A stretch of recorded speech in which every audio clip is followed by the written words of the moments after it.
কি ব্রাইডকে সাজালাম আর bride full payment করলো না? আরে না না, মজা করছি। এটা সেই অনেক দিন আগেকার ব্লগ। দেখে বুঝতেই পারছো, সোয়েটার চাদর নিয়ে যখন বসে আছি তাহলে বুঝতেই পারছো কবেকার ব্লগ। হ্যাঁ, এটা সেই যখন আমরা বিয়েবাড়িতে গেছিলাম, বিয়েবাড়ির যখন ব্লগটা ছেড়েছিলাম তখনকারই এটা একটা ভিডিও। আমাদের হাতে টাইম ছিল বলে একদিন আমরা ফ্রি বসেছিলাম বলে আমরা দিদিকে বলি যে দিদি চলো তোমাকে আজকে আমরা ব্রাইড সাজাবো। আর দিদি শোনার পরে প্রথমে বলছিল যে সাজবে না, কিন্তু তারপর জোরজবস্তি করার পর ফাইনালি আমরা নিয়ে সাজাতে বসি। ফার্স্টে আমি এখানে লাগিয়ে দিয়েছি ময়শ্চারাইজার, আর ময়শ্চারাইজারের পর আমি লাগিয়ে দিয়েছি ইলুমিনেটার। আমার কাছে খুব একটা বেশি প্রোডাক্ট ছিল না, কারণ আমি জানতাম না যেরকম মেকআপ করব। আমার কাছে যেইটুকুনি ছিল আমি সেইটুকুনি দিয়েই মেকআপটা কমপ্লিট করেছি।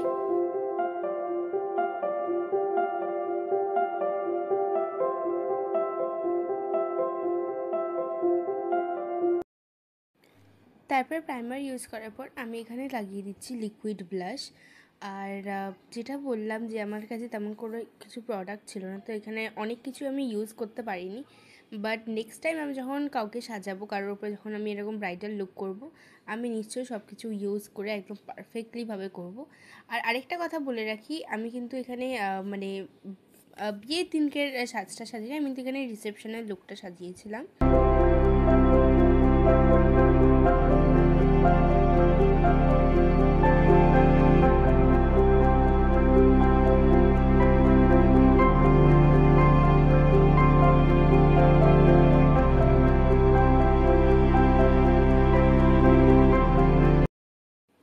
তারপরে আমি এখানে লাগিয়ে দিচ্ছি ফাউন্ডেশন।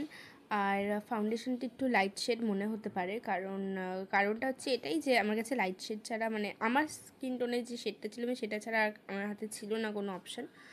তো এটাই আমি লাগিয়েছি, যদিও বা পরে একদম সেট হয়ে যায়। মানে পরে সেট হয়ে যায় বলতে অক্সিডাইজ করার পর পরে সেট হয়ে যায়।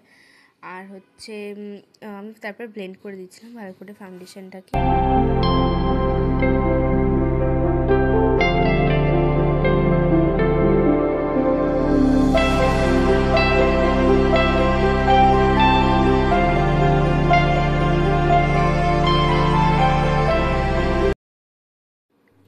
তারপরে ফাউন্ডেশনটা লাগানোর পর আমি এখানে আরেকটা লেয়ারের ফাউন্ডেশন দিয়েছি। এখানে ইয়েলো কালার মনে হতে পারে, হালকা লাইট ইয়েলো কালার ফাউন্ডেশনটা, বাট এটা ইয়েলো কালার ছিল না, এটা যা আমি ফার্স্টে লাগিয়েছিলাম সেটাই ছিল।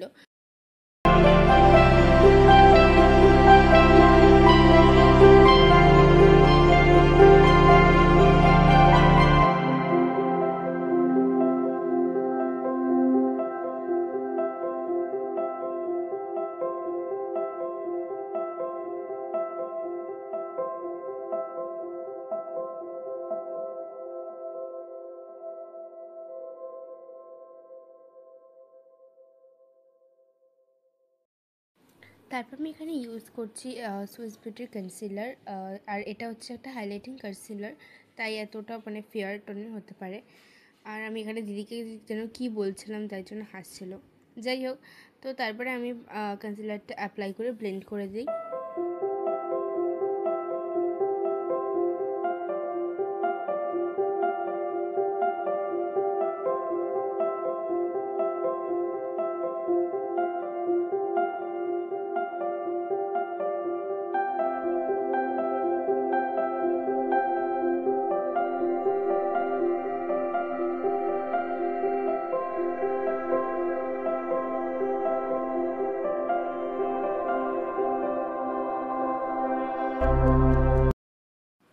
আর তারপরে আমি এখানে সব কিছু সেট করার জন্য ইউজ করি একটা লুজ পাউডার।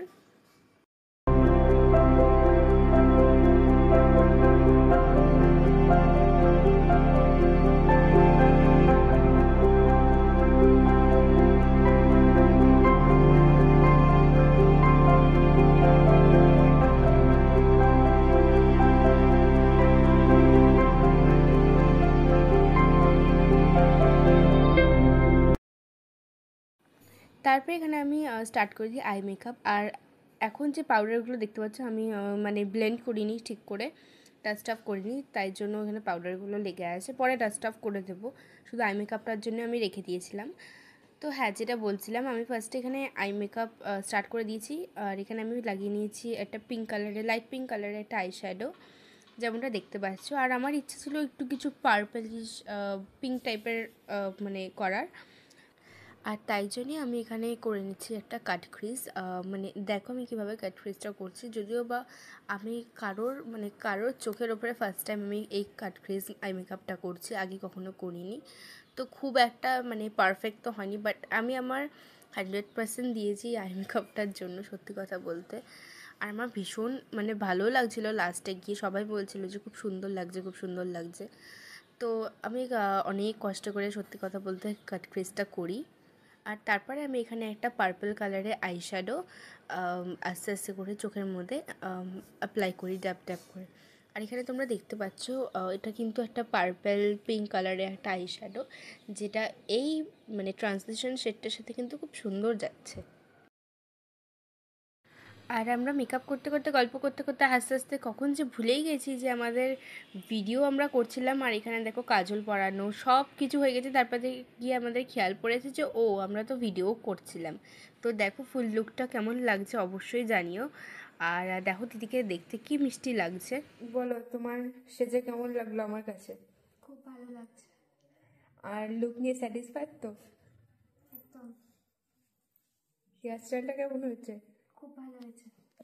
আর আমরা এখানে এমনি এমনি করে ঢং করে একটা রিভিউ নিচ্ছিলাম। আর এখানে দিদি পড়েছিল দিদির মায়ের, আর এই হচ্ছে আজকে প্রায় গাইস, এখানে হচ্ছে মেকআপ আর্টিস্ট, এখানে হচ্ছে এই জুয়েলারি পরিয়েছে, এই শাড়ি পরিয়েছে, আর এই হচ্ছে ব্রাইড, সো কল্ড ব্রাইড। আমরা একে সাজিয়েছি, এনার হচ্ছে এটা মেকআপ। আর এখানে আমরা একটু দিদিকে ট্রেনিং দিচ্ছিলাম যে তোমার যখন বিয়ে হবে, তুমি শ্বশুরবাড়িতে গিয়ে তোমাকে যখন লোকজনরা বলবে নাচতে, তুমি কেমন করে না নাচার ভান করবে। বাট দিদি না থাকতে পারে একটু আমাদের সাথে নাচছিল, আর মুখে বলছিল যে না না না তোরা কর তোরা কর। তো আমরা অনেক ধরে বেঁধে একটু নাচানোর চেষ্টা করি, নেচেও ছিল যদিও বা। তারপরে টানাটানি করার পর তো দিদি নাচ করবে না, আর আমরা করাবই।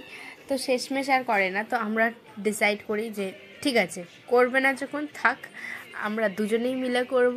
আর সেটাই আমরা অ্যাট লাস্ট আমরা দুজনে মিলে নেচেও ছিলাম। আর এই হচ্ছে আজকে আমাদের ফুল টিম যারা দিদিকে সাজিয়েছে। আর এই হচ্ছে দিদির ফুল লুক। আমাকে অবশ্যই জানিও কমেন্ট করে যে কেমন লাগছে এই ব্রাইডাল লুকটা বা রিসেপশন লুকটা। আর হচ্ছে ভালো লাগলে একটা লাইক করে দিও। দেখা হচ্ছে পরের ভিডিওতে। টাটা।